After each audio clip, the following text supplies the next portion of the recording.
Keller Williams and the Excellence in Real Estate team. I'd like to thank you for joining me for this short video report, and this report I call 10 No Money Down Ways to Buy Real Estate. Alright, it's kind of like an infomercial now time, isn't it?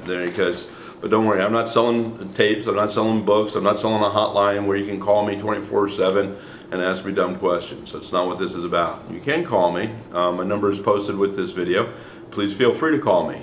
However, I'm not selling anything other than real estate. I'm a realtor, and my whole objective in any of my videos is twofold. One is to stimulate your thought process so that you ask the right questions in that particular part of the transaction, and second is to hopefully build some rapport with you, let you see me as a real person.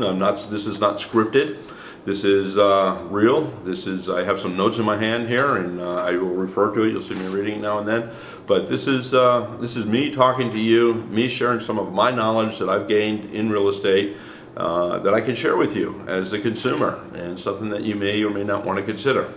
So with that said, let's jump right into it, and let's talk about ways to buy property with no money down. Now, as I said earlier, this is not an infomercial, and certainly if you turn on the TV any weekend morning, Sunday morning, or late night, you're going to have all these gurus out here selling their wares and what they're really interested in. And yeah, maybe they did buy and sell and make some money in real estate. Oftentimes it was in a completely different market than what it is now, and a lot of times, let's just face it, people get lucky. I know I've got lucky. Haven't you ever gotten lucky in your life? Okay. So with that being said, let's figure out what it is that they're offering before you start spending your money. Now, again, I don't have systems for sale, but this is kind of an overview of really about the 10 best ways that you can actually buy property with no cash out of your pocket. The first is to check into different loan programs. Okay, there are some really great loan programs out there right now, especially if you're a first-time home buyer. There's some VA if you qualify, FHA. Sometimes your state or your county even will have special programs that are available to you for certain areas of the county where they're trying to stimulate growth. And those are some really great programs. Right here in Riverside County, for example, Riverside, California County, we have a program where a first-time buyer can qualify and receive up to $40,000 in down payment assistance. That's like a gift of $40,000. That's pretty sweet. Okay, there's other programs out there where they'll finance 103 or 107%, and some really great programs. So investigate, talk to your mortgage broker, talk to your lenders, and talk to your realtor, and let's find out what kind of program is available that you may qualify for as far as a loan. Second way to borrow money, or to buy a property with no money down, I already gave it away, is to borrow money. Borrow money from friends, family, business partners, anyone that you can. If you can come up with cash, on the side that's not part of the transaction, that's not going through a escrow, then you're steps ahead of the game at that point. So you can offer either pay them back at a high interest rate, or perhaps when you sell the property, if this is indeed for investment purposes, then you can offer to share a percentage of the profits. Define that ahead of time, make sure it's in writing so that everybody understands what's going on. Okay, method number 3, raise the price, lower the terms. Let's take a piece of property, let's round numbers, $500,000, okay? Property is worth $500,000, and they're willing to carry a note on that, but they want 20% down, so they want $100,000 down, and they'll carry a note for $400,000. Well, what if you offer them $550,000 and they carry the note for the full paper? Well, there's increased risk on their part, but there's increased reward that goes with that, and often that'll work. Okay, it's one of the methods that's certainly taught Sunday mornings when you buy their thousands and thousands of dollars worth of videos and tapes. If you have the motivation to follow through, and you can handle a lot more no's than you can yeses, because that's what those programs do. Is you have to be able to persevere and get through just like any sales position, I suppose. But you hear a whole lot more no's than you do yeses. Okay, otherwise it would be just too easy, wouldn't it? Number 4, do you have a good life insurance policy? Maybe you can borrow against that. A lot of insurance policies will allow you to borrow the value that you've paid into it and use that to reinvest. And there's no better place to reinvest in today's economy than real estate in any economy, because there's a rumor out there God is not making any more dirt. That's it. What we got is what we got. So take care of it, and when you get it, enjoy it. Okay.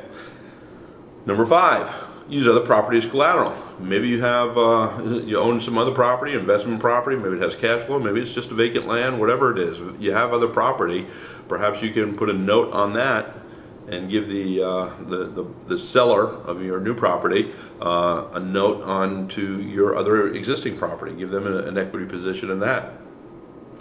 That's not always an option. Number 6, this is probably the most common, easiest way to raise cash today: home equity loans. As long as you have adequate equity, many cases 75% loan to value is a slam dunk, no problem, but you can get 80, 90. You know, I just received a solicitation in the mail the other day for 125% loan to value. I'm not going to do it, trust me, I'm not going to do it, but there's some good, you know, there's access to money in your existing property. So if you have that, go for that. Number 7, seller refinance. Get the seller to go ahead and refinance the property, take out the cash that he needs. If he needs $50,000 cash to walk away and he'll carry the balance, let him refinance the property, take the $50,000 out, and then let you assume the note, and he'll carry the note for the difference. There you go. Okay. Number 8. This is kind of like borrowing it from your friends and family, but this is find an investor. There's a lot of people out there that have much more money than they do time, and they really do like to invest in real estate. And they're willing to put their money up if you bring them the right deal. And if you bring them the right deal, they'll fund it. They'll let you do the work for it. And when they, and again, you determine that at a certain date you're going to sell the property, and at that point, then you share the profits however you negotiated at that point. So find an investor. Number 9, lease with an option to purchase. Very popular. This is, in essence, it's great for single family residents if you're going to be moving into the property. But go ahead and do a lease option, and what that basically means, let's say the property, the fair rental value of the property is $1,000, but you're going to put $2,000. You're going to pay $2,000 a month. So at the end of the year, the $1,000 fair rent is fair rent that the landlord earned on his property. But the other $1,000 that you put in, then that gets applied towards the purchase price. So you've got $12,000 towards your deposit at that point. Now there's a couple things that you need to be careful here. Some can be positive and some can be negative. It's rare that everybody is really works out the very end, because it's all about speculation. If, again, let's say we're looking at that $500,000 property and I'm going to pay an extra $1,000 a month, so at the end of the year I only have to come up with $488,000 because I've already given you 12. I'm assuming that property is going to be worth more than $500,000 at that time. So maybe the property is worth $550,000. So now I have $62,000 in equity. Okay, I've already exceeded 10% equity just because of the increase in the value, if indeed I can get that. All right, now, what if the property value declines? There's a lot of speculation, spring 2006 right now, that we're going to see some declines in property value. So if we do start to see declines, and that property is worth, at the end of the year, instead of being worth $500,000, it's only worth $480,000, and you've put $12,000 into it, well, you still need to come up with $488,000, and the property is only worth $480,000. So you're already upside down before you ever get going. You lost. So you see, there is some risk, there is some reward. You have to be able to weigh it out and make an educated decision based on what is best for you and no one else. All right, so word of caution when it comes to lease options.